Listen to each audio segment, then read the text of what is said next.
To Professor Ilan Troen is the Stoll Family Chair in Israel Studies at Brandeis University and founding director of the Schusterman Center for Israel Studies. He currently serves as president of the Association for Israeli Studies worldwide. So he has served as Dean of Humanities and Social Sciences at Ben Gurion University in Israel and as director of the Ben Gurion Research Institute and Archives in Sde Boker. His visit here at Jindal Global University and the Jindal Center for Israel Studies is supported by the American Jewish Committee's Asia Pacific Institute, here represented by Mr. Arjun Hardas, who is sitting somewhere here. And Professor Troen has authored or edited numerous books in American Jewish and Israeli history. So he will explain very well today the grassroots of the current events, let's say. And he is also founding editor of Israel Studies, Indiana University Press, the leading journal in this new field. And he has co-edited the Schusterman series in Israeli Studies from 2007 to 2016. So this evening he will talk about whose land is it anyway, theology and secular politics in the land of Israel-Palestine. And I think it's very important as the last talk to go back to the grassroots and understand why this tension existing daily in that land, Israel, but even in the West Bank, Gaza, and what's the role of religion.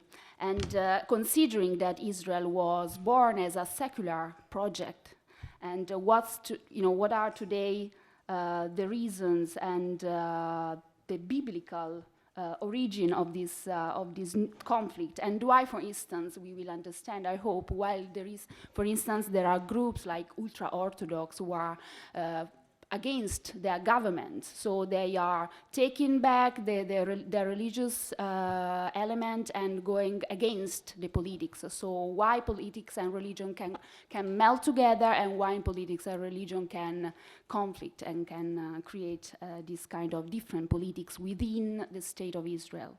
So I will leave the floor to Professor Troen, and I'm happy to. I think you have like 1 hour or less than an hour, like 45 minutes to explain us.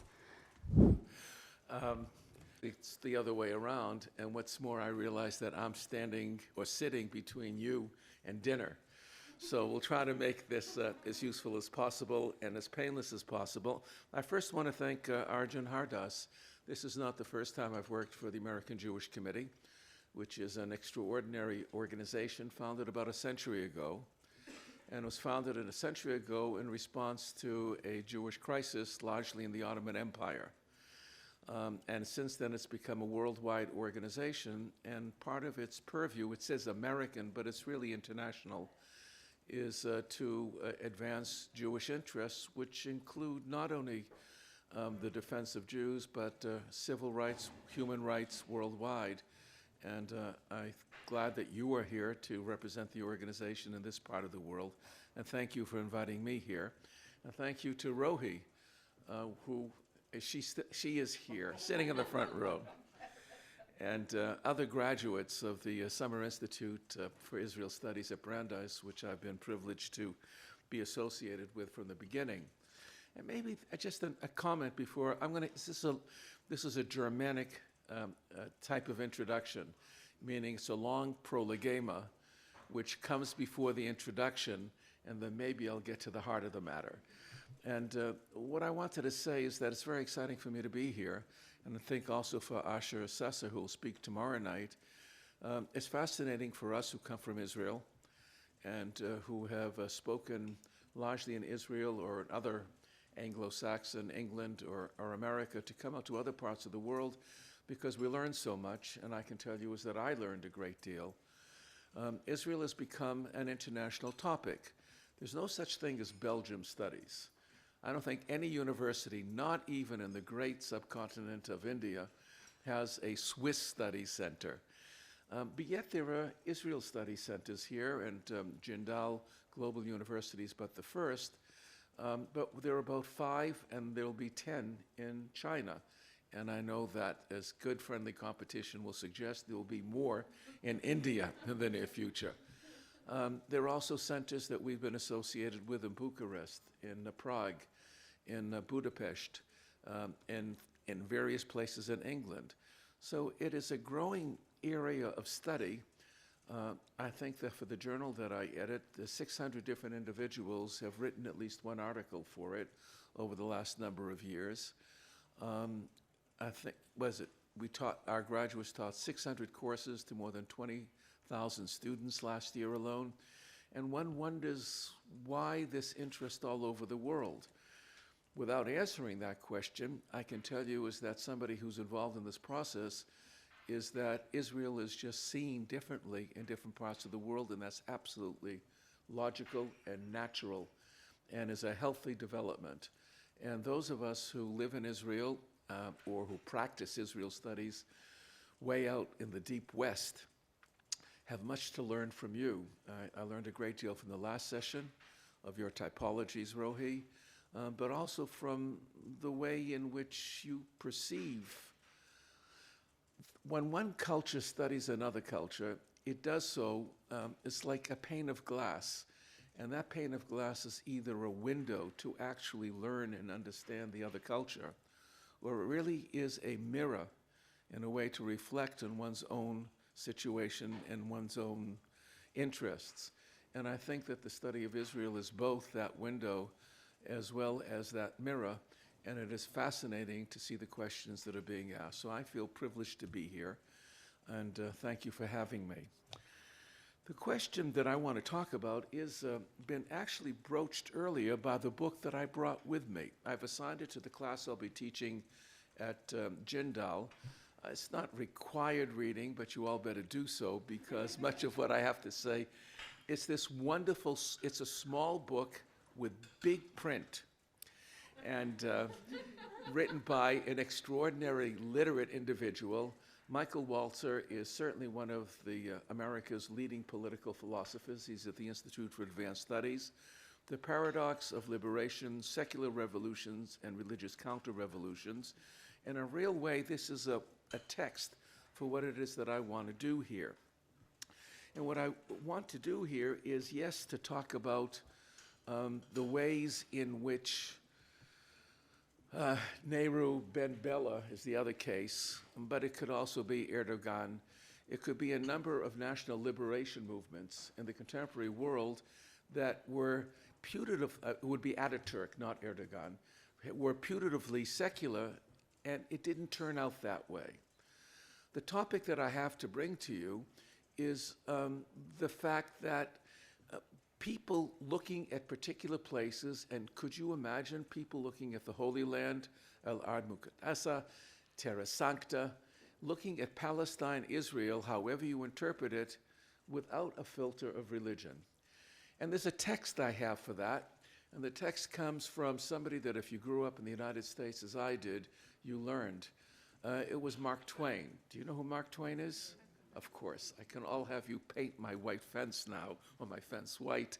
Tom Sawyer, Huckleberry Finn, a great humorist who needed to make a living, and in 1869 he takes a trip to the Mediterranean, and he got paid by the word, and therefore he wrote extensively about the places that he visited. And this was a book entitled Innocents Abroad, published in 1869, 1870, and it has some wonderful woodcuts. Not paintings, no, the illustrations were done in a very old-fashioned method. And my favorite woodcut is his woodcut, one of his woodcuts on Palestine. And it has two individuals with a pole on their shoulders carrying a large cluster of grapes. And what is that references, obviously, to those who know the Bible or read the Bible, it represents the story of the spies going into the Holy Land to try to figure, is this the land after 40 years in the desert and after 400 years of slavery that we really want to go to, as if the answer could be no. And underneath that picture, it says Sunday school grapes. Now, what he's telling us something terribly important for all of us anthropologists or pseudo-anthropologists. He goes on to say that when I grew up in Hannibal, Missouri, now that's a stretch. You all know who Hannibal was. And his relationship to Missouri is as fictional as the relationship between Oxford is to Mississippi. And he writes that, when I grew up in Sunday school classes, that I read the Bible, and as I thought about this land flowing with milk and honey, that the grapes were big grapes. In fact, it is a desolate, parched land, and those grapes are more like raisins than anything else. I tell you that story is because I think we are all from Hannibal, Missouri. If all of us, everybody in this room, we could somehow go on a spaceship, preferably not one owned or designed by Branson, but one that actually made it to Mars or the moon, and we came back and we were interrogated, what did we see? Most of us would describe something that was relatively similar. But if we would take 20 haphazard people in many cities of the world and take them to Palestine, Israel, and ask them what they saw, they would come back and tell you different stories. And that's inherent in the story of Mark Twain. Give you some examples. Catholics, when they go to Jerusalem, do not go to Gethsemane. If you're a Protestant, you don't go to the Church of the Holy Sepulchre. Israel has, next to Switzerland, per square kilometer, more trails than any other country in the world.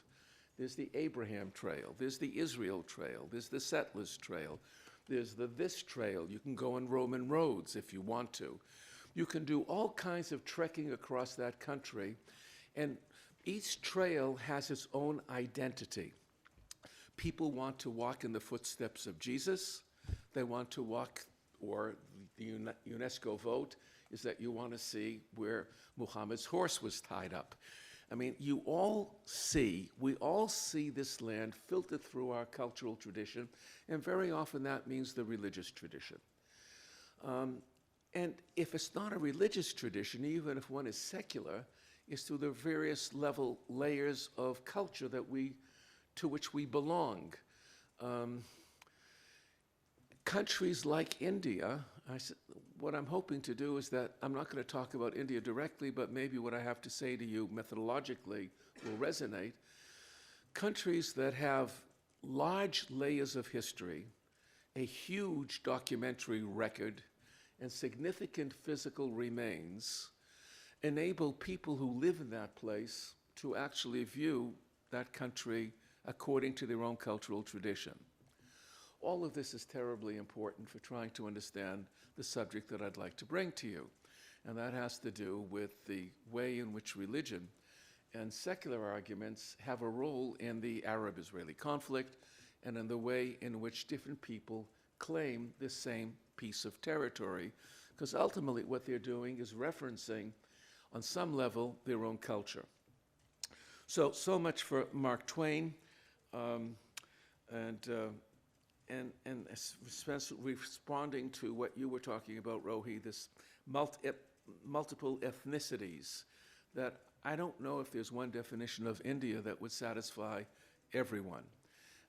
It seems to me is that we all know that part of the country that we wish to know, and it's very difficult to reduce it to one particular perspective.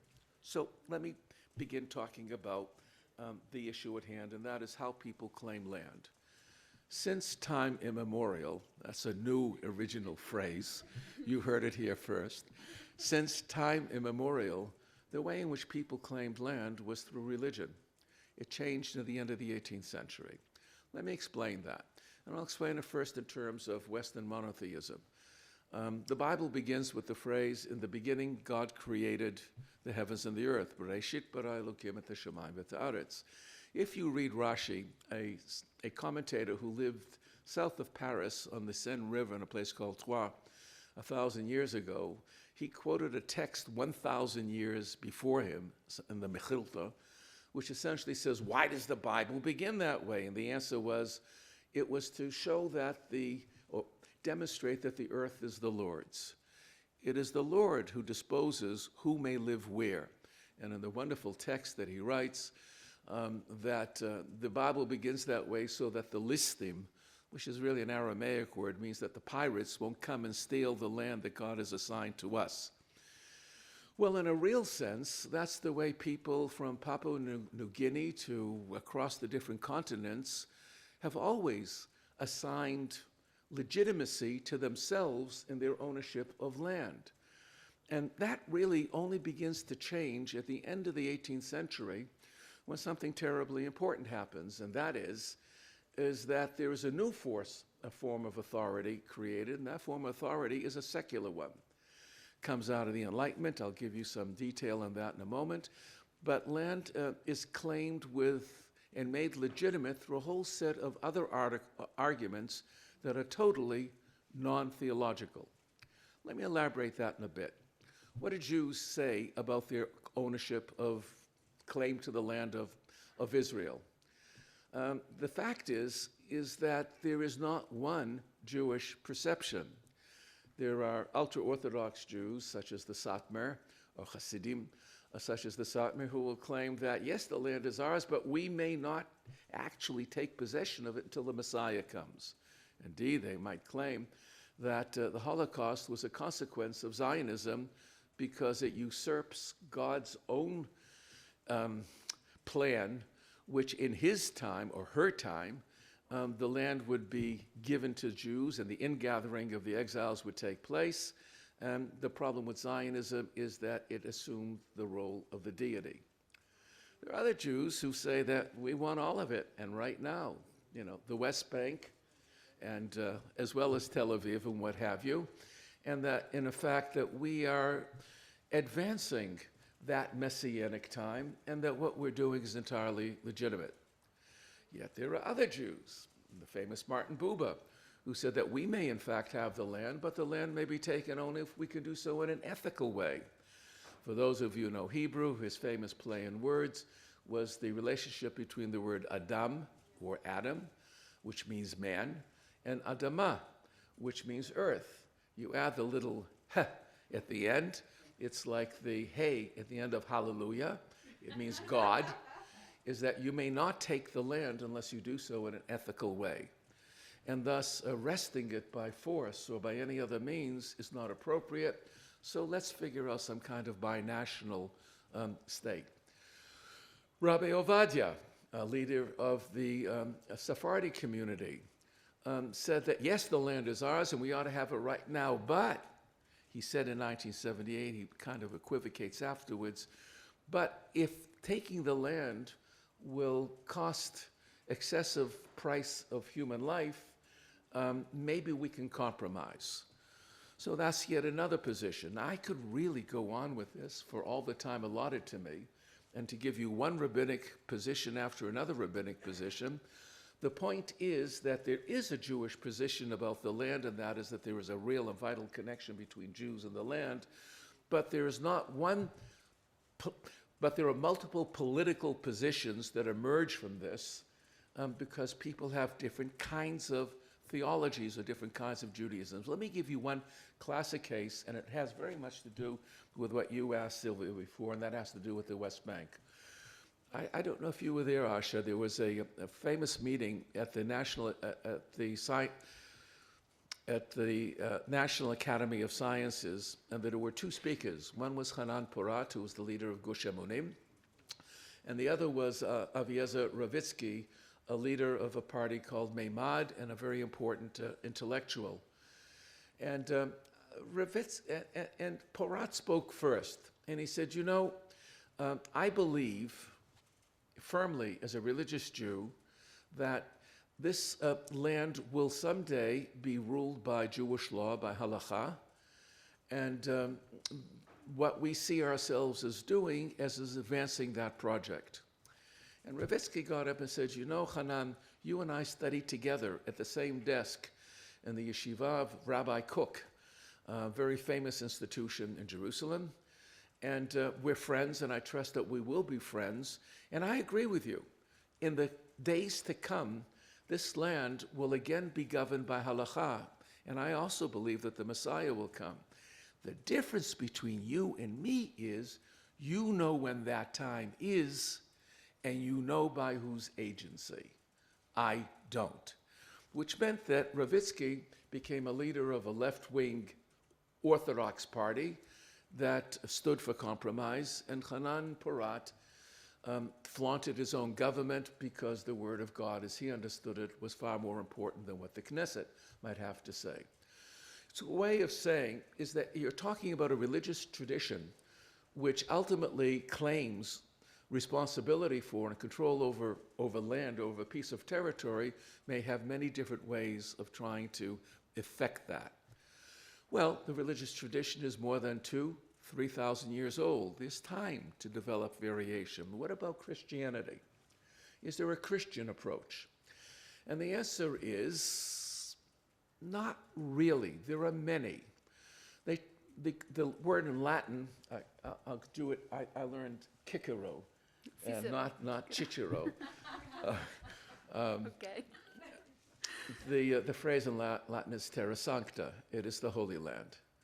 But is that the whole land, or is that various parts of it? Is it various venues, various locales? And how is that to be understood, and how is that to be expressed?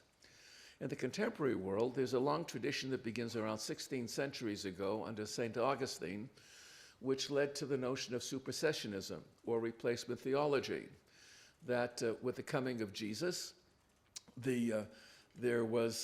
all the promises made to the Jews in the Old Testament had been fulfilled, and the Verus Israel, the true Israel, became the church. And the church has a universal message. Thus, the connection between the Jews as a people and the land is no longer extant. In fact, the Jews have no real role in history. They are to be witnesses to history and, in effect, be punished for their sin of deicide.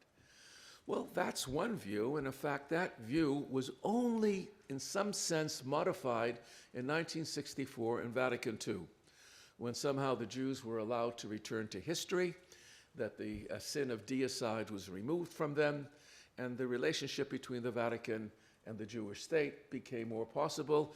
And for those of you who don't know the votes of 1947 over the General Assembly resolution, the Vatican opposed it and tried to get every Catholic state to vote against it. But fortunately, the Vatican was as successful in this attempt as it has been in birth control. So, thank you. They didn't succeed, but the position exists. Even today, the most modern, moderate, progressive statements that have come out of various groups of Catholic clerics will recognize the rights of Jews for residence and an active role in Palestine or Israel, but do not recognize Israel as a Jewish state. So there's a fine line there. Then, of course, there are the evangelicals, for whom it's great that there's the ingathering of the exiles. The Jews are returning because it's been foretold that that becomes one of the steps in this great drama that heralds the coming of the Messiah. And we were informed before that Armageddon is a real place. I can actually show you where the battle will take place, near Wadi Ara and the Valley of Jezreel. And indeed, Wadi Ara is not necessarily a very quiet place when politics gets very hot in Israel, because it's really the place, a triangle, where there's a very large Arab population. Be that as it may, very often evangelicals, therefore, want the Jews to return, are the most fervid supporters of a Jewish state, and represent, therefore, a position that's entirely opposed to the Catholic Church, or for that matter, the Eastern Rite churches. There's a word, though, that becomes important for what it is that I want to say, that the evangelicals introduced in the 19th century. And that word was restoration. Restoration is a crucial word, a crucial concept for understanding how many Christians understand this. I could also, I'm not going to do this now, but go through various denominations within the Christian churches who've had, if not 3,000 or so years to figure out different views. They've only had 2,000. And during that period of time, there are many variations about how to relate to this land. Islam, I hate to speak about Islam in the presence of great authorities of it, but I can suggest the diversity. On the one hand, you can read Hamas that has defined all of Israel or Palestine as a waqf, as a holy benevolence. That never happened, so far as I'm able to know, in all the history of Islam. It is an extreme view. The Jews are to have no part of this. It must be a Muslim state. It's part of the abode of Islam. On the other hand, you had a very believing, religious Arab leader who came to Jerusalem with a fatwa, which is an Islamic decree. It's kind of a symbol of kosher, that it is okay for you to go to Jerusalem and to say no more war. There will be peace with the Jews and to make a peace treaty. Or take the Hashemites of Jordan, who also descended from the earliest moments and the most prestigious people in Islam have made a peace treaty with Israel. So, is Islam in and of itself naturally, inevitably, inexorably hostile to the idea of a Jewish state? Not necessarily. There's also a range. My sense is that the range is nowhere near as broad as it is in Christianity, but it is there. What I'm trying to say by all of this is to suggest to you that if the historic, by historic I mean that throughout all the ages, the ways in which the different monotheistic religions related to that land between the river and the sea would express themselves in a forum of many, many individuals, the only people that they would ever be able to convince of the validity of their claim would be fellow believers in their same religion or within the different movements within their own religion. The point is that theology is ultimately a form of argument that has an internal power and no external power. Now, that doesn't work in the modern world. In the modern world, you have to go to the United Nations, the League of Nations, to the International Court in The Hague, that you're interested in the world of public opinion, the court of public opinion. So how in the modern world does one persuade someone else of the validity of one's claim to this land, and as we all know, and all of us are interested in the different claims to this land. So where does a secular position begin?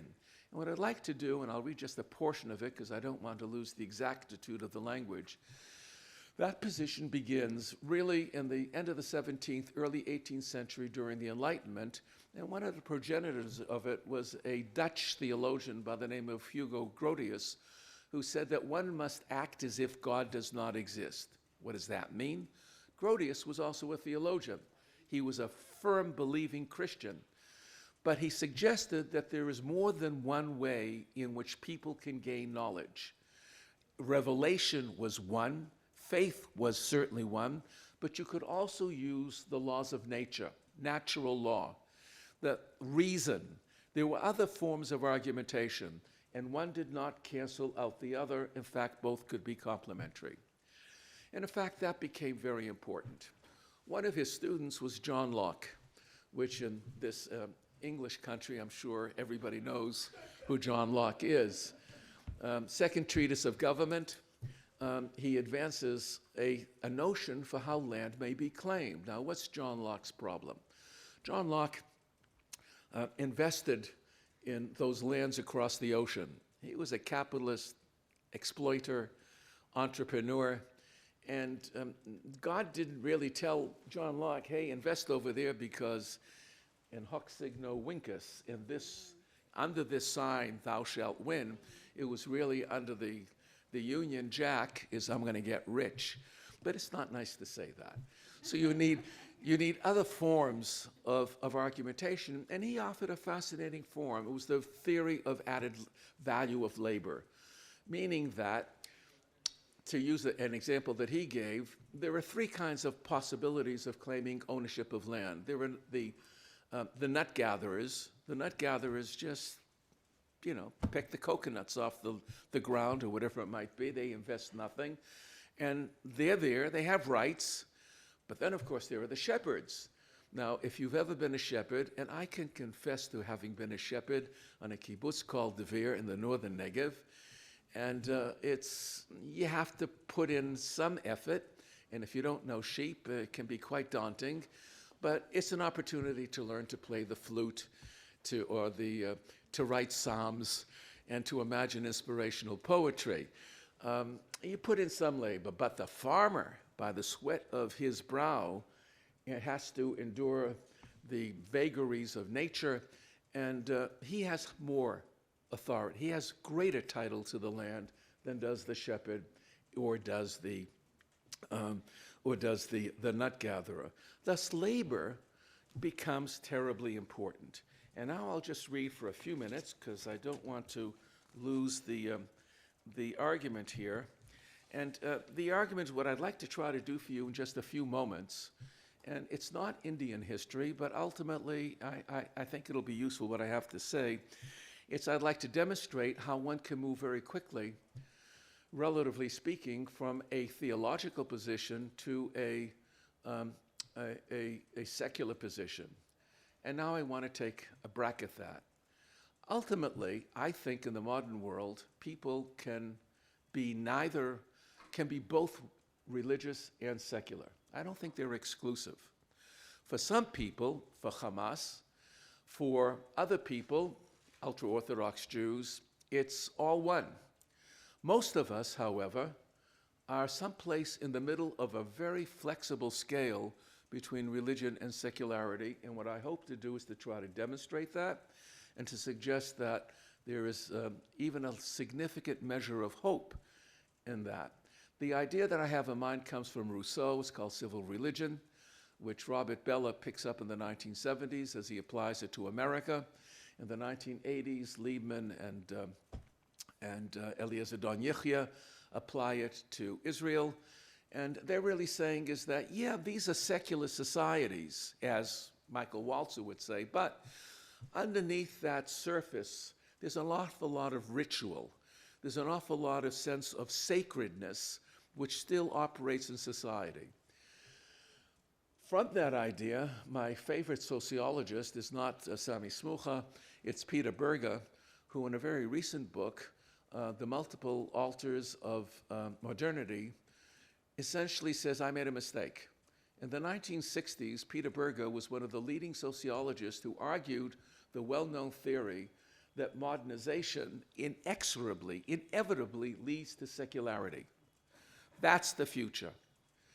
In this last decade, Peter Berger, who's still alive and is a wonderfully bright and humorous senior citizen, said, I was wrong. The evidence is wrong. Look at the religious revivals all across Latin America. In Europe, China has some measure of this. Even the church in Russia. Everywhere you look around the world, one finds that religion does not necessarily lead to an absence of religion by the embrace of secularity. One of his famous quips is that I could imagine a Muslim fundamentalist flying a jet plane, or maybe even studying physics. So these are not, hence there are multiple altars to modernity. The best example I know is the book that you presented to them, this book on Michael Walzer. Walzer suggests that at one particular moment in the history of India, Israel, and Algeria, and again, one could give some other examples, there were secular individuals who thought that national liberation, or a particular form of nationalism, had to be expressed in secular terms. And the fact is, it doesn't. The fact is that there can be a religious revival, that there are other possibilities. There can be all kinds of mixtures in the modern world, and that you may see this as a defeat, a retreat of secularism, or there are two possibilities. One possibility is that secularism is but a veneer for the deep throbbing thrust power of religion, which has never been exorcised, which has never been dissipated. The other possibility is that people are more than unidimensional. It is possible that one can live in different levels at the same time and hold to different kinds of value systems, knowledge systems at the same time. And actually, that's the way in which many people function in the world. That has a great deal to do with the Arab-Israeli conflict, as I will try to suggest. So the examples I wanted to give, if any of you know the Mayflower Compact, 1620, the first English come, they come for reasons. They're impelled by God, and they're going to create a society in which God is immanent. By the time you get to the Constitution of the United States, you get the following phrase: "We, the people of the United States, in order to form a more perfect union, establish justice, ensure domestic tranquility," and so on. The authority comes from the people. The authority for rulers comes from the people, not from divine will. There's no divine right of kings. That also can translate to property. I don't think I'm going to run through all of this, but if you read the accounts given by the first settlers to North America who came from Europe, the earliest accounts were given by Calvinists, people like Jonathan Winthrop, who came to Massachusetts Bay, and essentially he says, look, among the first examples in the Bible were that we should make the land fruitful. We should till the land. And we're now coming to a place where there is a lot of land which is not being used. That means that the people who live here do not have exclusive rights over the land, but we will have rights if we cultivate the land as our religion tells us to do so. That's an interesting idea, and that lasts for quite a while. And then you can begin to find, as you come towards the end of the 18th century, increasingly statements, and I can give you a whole list from presidents, from Jefferson to Quincy Adams to Monroe, who will begin to say is that we have the right, the entitlement to go across this continent and make it a veritable garden, or if you like, make the land float, to make the desert bloom, because the people aren't using it right. It's not that it's terra nullius, but that we have the right to master this land and thereby gain authority over it. By the 1830s, this is the first time an actual theory of secular rights for land, and it's articulated appropriately in the United States Supreme Court by Chief Justice John Marshall, and these are the reasons he gives, ways in which people may claim land that, again, have nothing to do with the earth is the Lord's. First, discovery. Does it operate? Sure it does. Who's going to get first to the moon? Who's going to discover what's underneath the oceans? Who will claim Antarctica? Still exists. Discovery, conquest. Well, that was big until the end of the 19th century when, a couple of thousand British soldiers came to the subcontinent and claimed this place. But it's not a nice idea in the 21st century unless you happen to be Russian and you go to Crimea. Or a few examples, the big guys can get away with it, but not if you're a small state or a moderate state. But conquest is not so nice anymore. The third is by treaty. That's a fascinating one, is that other people will grant you rights.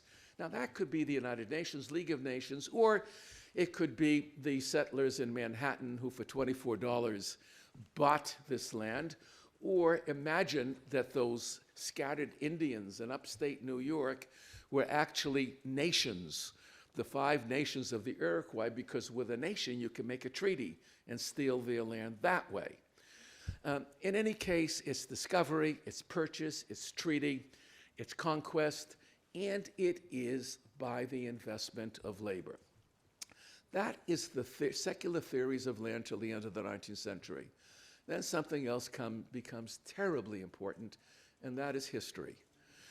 And that's really the point that in this prologue, I've now finished the prolegema, I've concluded the introduction, and it is history that I really want to get to. That becomes the crucial way in which, in the modern world, land is claimed, and particularly the land of Palestine, the land of Israel. It's not a terrifically conclusive way of doing things. And the British didn't get much right, but they did get something right in the 1930s when they set up the Peel Commission in 1936 to deal with the Arab-Israeli conflict.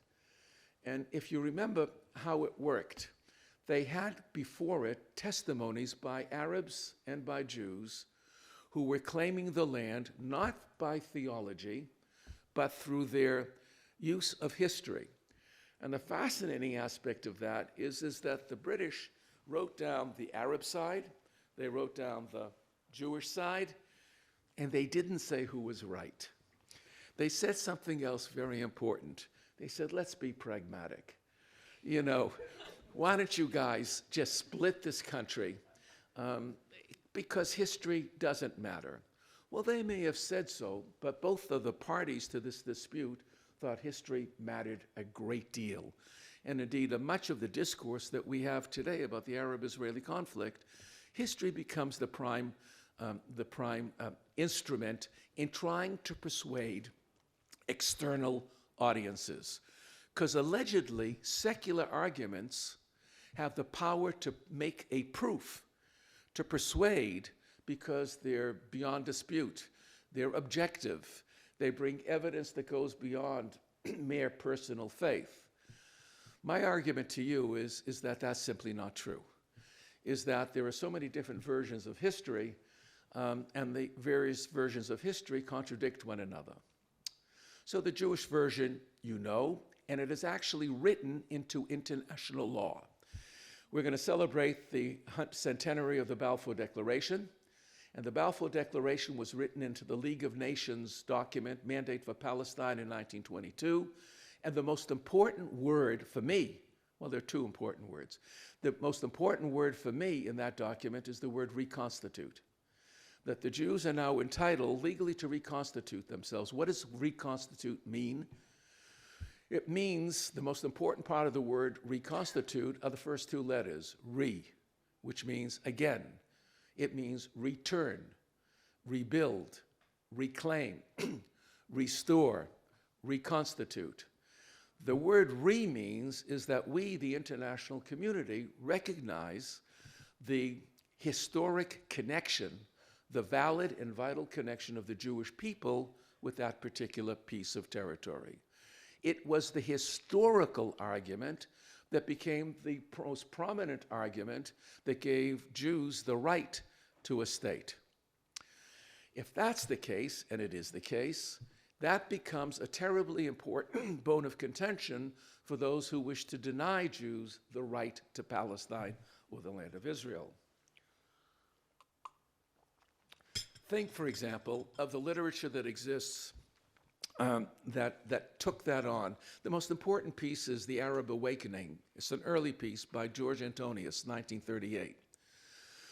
After describing the origin of the Arab people, he goes into chapter by chapter of the different mandates and celebrates the movement of those different mandates to independence. The final chapter of the book deals with Palestine. And here he begins to make a claim that is a direct attack on the common acceptance of the League of Nations mandate. What he's arguing is that the Jews of the present are not the Jews of the past. In fact, the Jews are not a people in the modern sense, and to be a people is crucial. Wilson's 14 points were not about human rights. They were not about individual rights. They were about the rights of peoples. If you were a people in the 20th century, you had the right, if you could identify a piece of land, you had a right to a piece of land. There are popular liberation movements, which are national liberation movements. Should you read the Declaration of Independence of the State of Israel, it does not talk about individual rights in its first half, where it gives the justifications for a Jewish state. It lists all the reasons why this people has the right to a state. If you would read the PLO Covenant of '68, it is also the rights of a people to have the Arab peoples, Palestinian Arab people, to have their own state.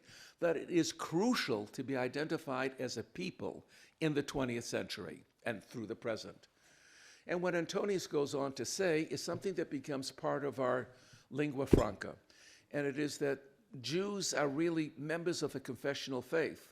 There is such a thing as Judaism, but there are no Jewish people. That's an idea that's picked up and spread in all kinds of ways. My favorite example is one of his friends, colleague. It was the famous historian Toynbee. Toynbee, in his History of Civilization, has all kinds of charts and discussions of the great civilizations of the past. There's one civilization that's missing, and that is there's no Jewish civilization. Toynbee was a Christian, a student of, or a friend, an acolyte of Antonius, and he too writes in a very harsh word, describes the Jews as fossils. Now, about this, there was enormous amount of debate. What a fossil essentially means, it is a modern term for supersessionism or replacement theology. It is Christian theology in a secular guise. That phrase is also picked up by somebody which I hope all of you have read, Edward Said. Edward Said follows on Toynbee and on Antonius. The Jews are not a people. It's a kind of place after place, how he describes the scholarship of the West, how he describes the Zionist movement. He describes it in terms that could also be expressed in a theological base, but don't do so because that's not the language of the academy anymore. Another example. Have you ever heard the notion colonial settler? I'm sorry about that. Colonial settler, what is a colonial settler? What does it mean in this context? First of all, the person who invented it was D.K. Fieldhouse in his 1966 book on comparative colonialism. What's fascinating, many fascinating things about that very important book is that Fieldhouse, in outlining the different colonial imperial movements that come out of Europe, never once mentioned Zionism. It doesn't fit really for Fieldhouse. Later on in a second edition, another book he writes in the 1990s, he sees Zionism as kind of a handmaiden of British imperialism. But fundamentally, the colonial settler model has been lifted out of Fieldhouse and applied to where it doesn't apply. For one thing, colonial settler movements were tied to a mother country. What was the mother country of the Jews? Russia? Was it the British who denied the entry of Jews? I mean, it doesn't work. Also, Zionism was not economically rational. In fact, as Bruce Kimmerling and a whole variety of other people have written, that it was economically irrational. So there was no money to be made out of it. But also the whole notion of a connection, that the Jews went back to a place to which they felt a vital connection, and that connection was understood by at least many people. For one thing, Jews spoke Hebrew. When they scratched the land, they discovered themselves. You know, there's no place in Israel that's called Oxford, Maryland, New England. I once taught at the Sydney in Australia, and as I went out of the dorm of my building, it was a place called Piccadilly. They didn't care, or New Madrid if you came from Spain. There is none of this. That the identity came from the language, from the contact with the land. Archaeology is the national science, and one can go on with this. There was a sense of genuine connection, and that connection was largely perceived. Yet that connection is also attacked because if you are in a place that has several millennia of recorded history, the question becomes, which of those layers of history do you adopt and incorporate into your national myth? So, the Jews may say, well, we were here from Davidic times. Well, but there's a counter myth. Today, those of you who know what's going on south of the Temple Mount, that there's a battle about who are the genuine descendants of the people who lived in the city that David conquered around 3,000 or so years ago. You will find Palestinians claiming to be Jebusites. Now, the Jebusites exist in 21st century history, I would argue, not only because of the Bible, but because the Jews pray at least 3 times a day and utter the words Hittite, Perizzite, Hit, and Jebusite. When and how did Palestinians become Jebusites? I can date that for you. It's after 67. After 67, when Nasserism failed and a pan-Arabic movement failed, there was an attempt to create local identities. And the Palestinians began to talk in significant proportions about themselves as being Jebusites. You can look at a fascinating document, the website for Al-Quds University, the University of Sari Nusseibeh, where he gives the true history of Jerusalem.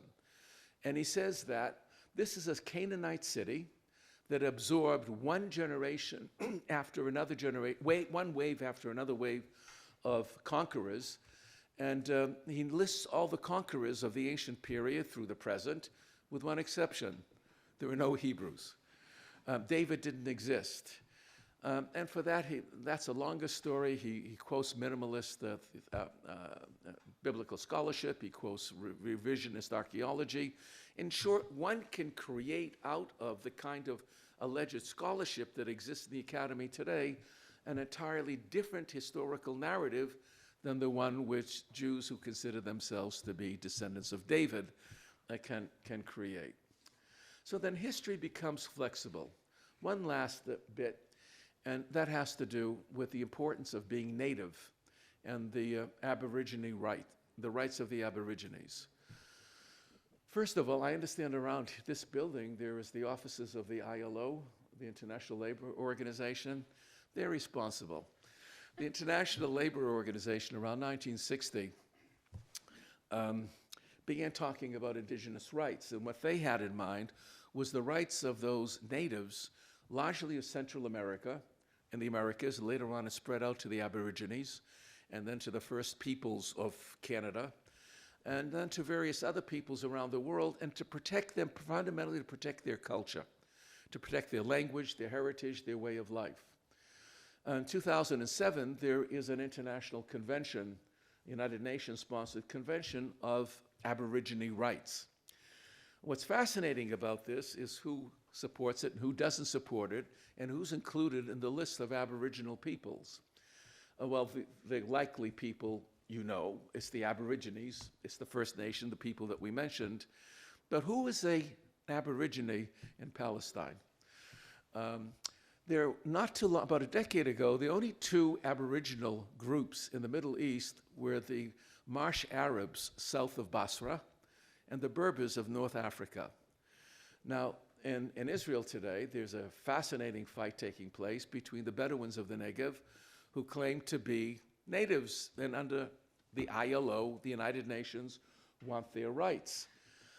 What's fascinating about that, several things. For one thing, is that the Bedouins in neighboring countries aren't asking for the same thing. And the Palestinians also wish to join in this, because to claim Aboriginal rights is to claim rights. Now, in Europe and in other places, those rights go to culture and the preservation of heritage. In the Arab-Israeli dispute, those rights are translated into politics. There's a quest for autonomy, and there's a quest to translate them, therefore, into a kind of political system that would diminish the rights of the state.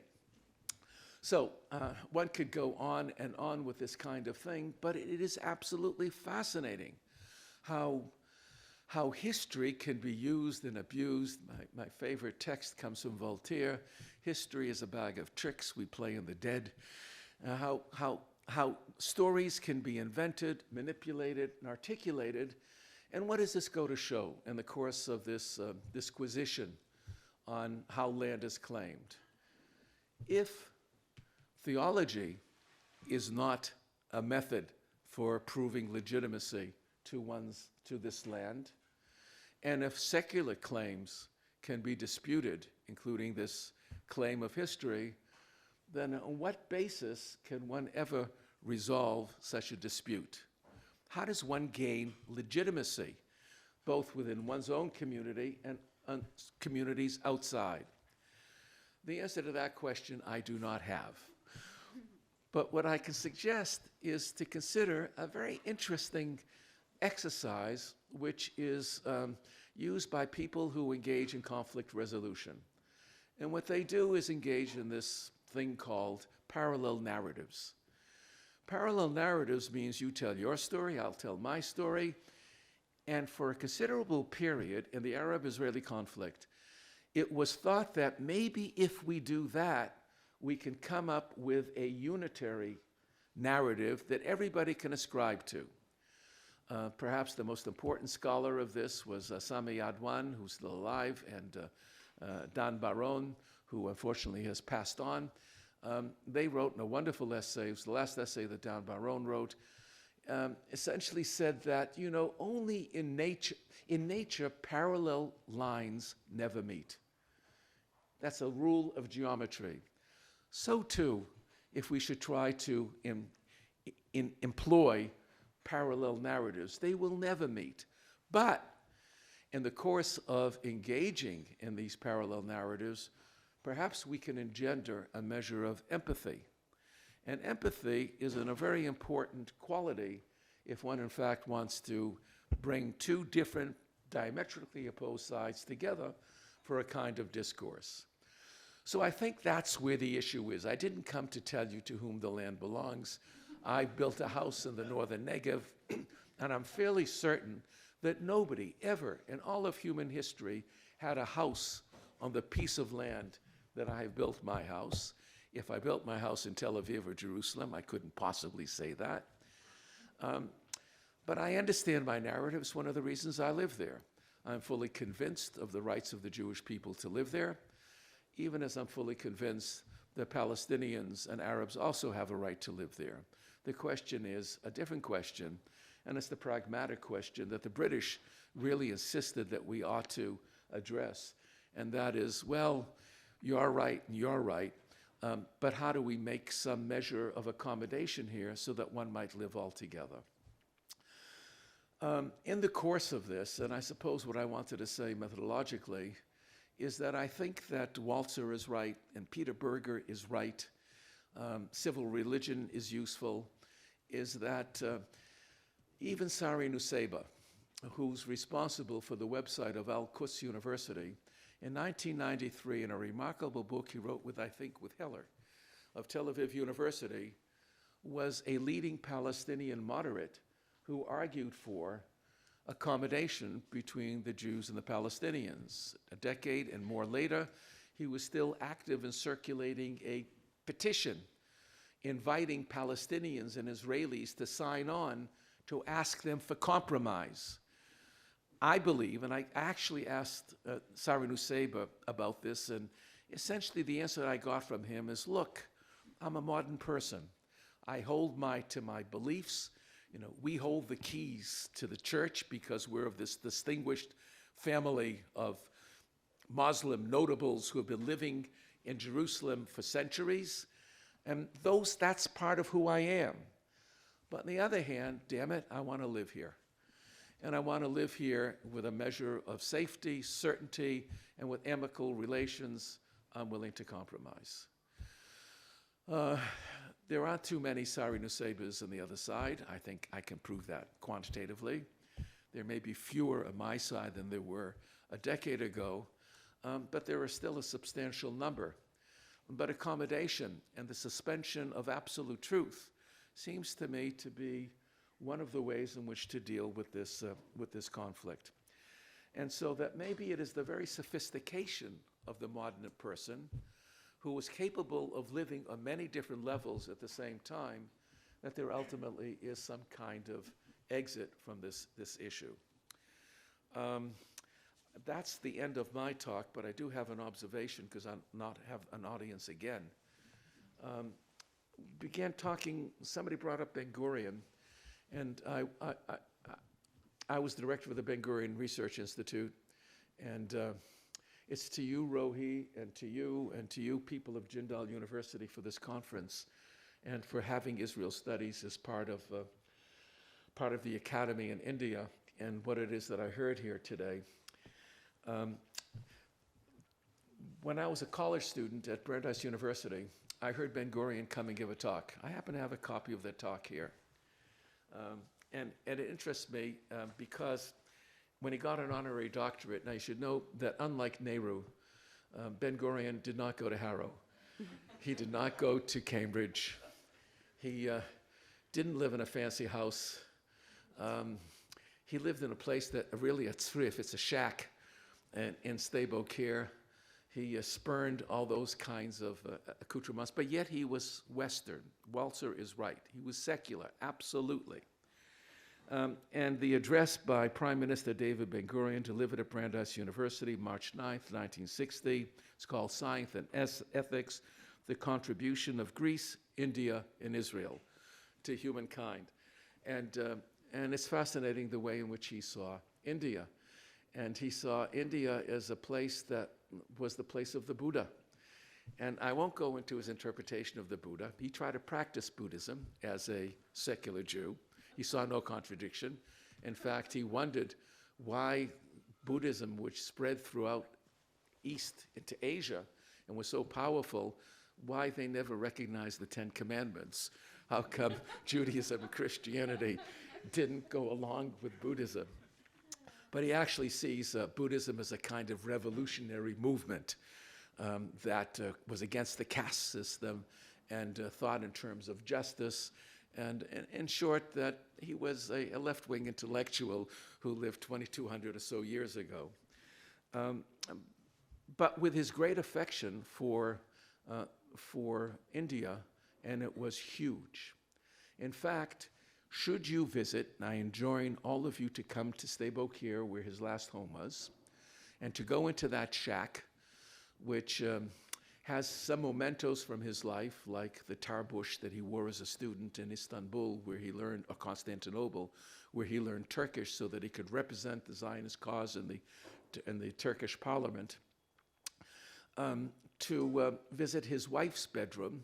They had children. They had generally a reasonable relationship. But in his wife's bedroom, there is the bed. It's a very stark place. And on the coffee table, we kept it then as it is today. It kept it today as it was then, pictures of the grandchildren. His wife, Paula, was a grandmother. That was her primary identity. You go to his bedroom, and we left it as it was then. It's piled with books. In fact, his shack is a library. He was an autodidact. He learned Greek. He tried to learn a little Sanskrit. He learned the Greek philosophers, hence Greece, and he read as much as he could of Buddhism and Eastern philosophies. There is one picture on the wall, and the picture on the wall is of Gandhi. What an extraordinary story. Why? It's not Herzl. It isn't his father. It isn't his wife. It isn't his grandchildren. Why Gandhi? That's a hard one to answer. I think Kumaraswamy explains it in terms of unrequited love, and I think that's true.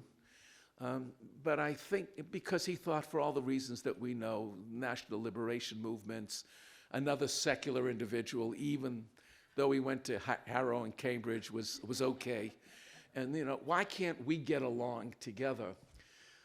I think he would have been very happy today and tomorrow at the conference that you've put on, is that to think that in the great state, the great Republic of India, is that Israel Studies is taking place, and that is celebrating the 25th year of relations between Israel and India, that maybe there's indications that that love is requited, and that may that relationship prosper. May it prosper in the Academy, and I wish the hosts and organizers of this conference much good luck, and the students at other universities other than Jindal, and I understand they exist in India, is that they have profitable studies and learn something about Israel as looking through that pane of glass that's a window, but as I think has been suggested here, learn something more deeply about yourselves, because that is one of the reasons why we do study other cultures. Thank you.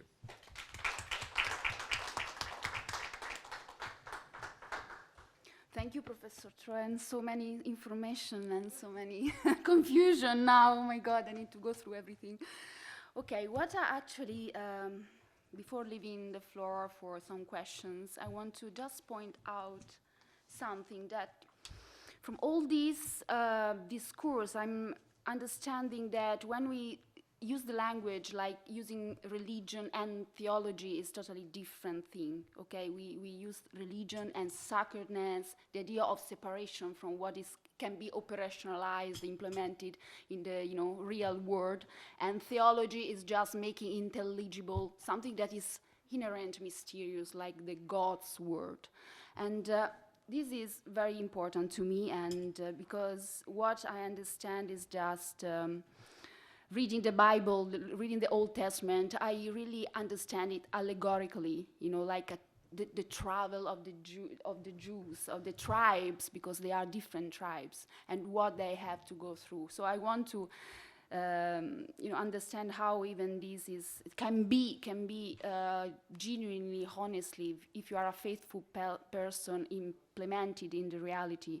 And then actually, even when we speak about conflict between Israel-Palestine conflict, we have to refer specifically to like Gaza, for instance, because in the West Bank today, for instance, there is occupation, so the discourse moves from conflict to occupation and human rights violation, for instance. So the use of the land in that case refers to the misuse of resources that belongs to a people who actually live there and whose territory in that case is occupied. And then the third point is about the idea of secularism then transformed and into the idea of international law with the contribution of Grotius and others. And they exactly this fact of the idea of occupation, how the secularism and the reference to international law can be made compatible with this idea of respecting the law of occupation, because even occupied territories, as today is Palestine, has its own rules, and as a military forces must respect those international humanitarian rules. So for instance, how today we can justify the eviction, the houses eviction, the exploitation of resources. So when we talk about land claims, we have to talk about not an empty land, but land in which people actually have their houses, have their lives. So these competing claims, how today can be included within the secularist discourse, and also, of course, within the theological, the many different theological positions. So I was just thinking that today, was reading yesterday that 500,000 settlers, if we want to take this position, lives in the West Bank, so in the territorial, in the occupied territorial Palestine, and 200,000 in Jerusalem, so in East Jerusalem. And this is actually illegal, no? And is considered illegal by the United Nations, the International Court of Justice. And therefore, even the idea of two-state solution is practically impossible today. Even the head of the settlers, Yaakov Katz, today was just interviewed and said that it's practically, the idea of this is kind of ended, death. And I was thinking about the idea of dialogue, when we talk about Israel-Palestine, the idea of dialogue is going on, and dialogue is a Greek word, and I was talking about that with Professor Reim, and it's inherently impossible to reach an agreement with the idea of dialogue, because dialogos are two logos who are one opposite to the others. So probably we have to start conversations instead of dialogues, and start to be more flexible, understand each other. So if you have questions, I leave to you the floor. If there is a guy with the microphone, please raise your hands. Raise your hands. 1, 2. From the students. Identity, why we want just to overlap with something specific, why we cannot multitudes, why we consider border something on the land and not the other persons, no? So we have another question. Yeah, Your inspiring nuance, and this nuance is very important in this case because the use of words, you have to go back to the text, you have to go back to history for being, for understanding. Otherwise, we simplify and we become politicians. And yes, if you are interested in Israel studies in the 21st century, Professor Troen will be with us at Jindal Global University for at least one other week. From 3rd to 7th of April there will be this seminar, so attend it, please. And thank you for your participation, at least today. And I remember that tomorrow we are at Jindal for the second day of conference, so you are all kindly invited. Thank you.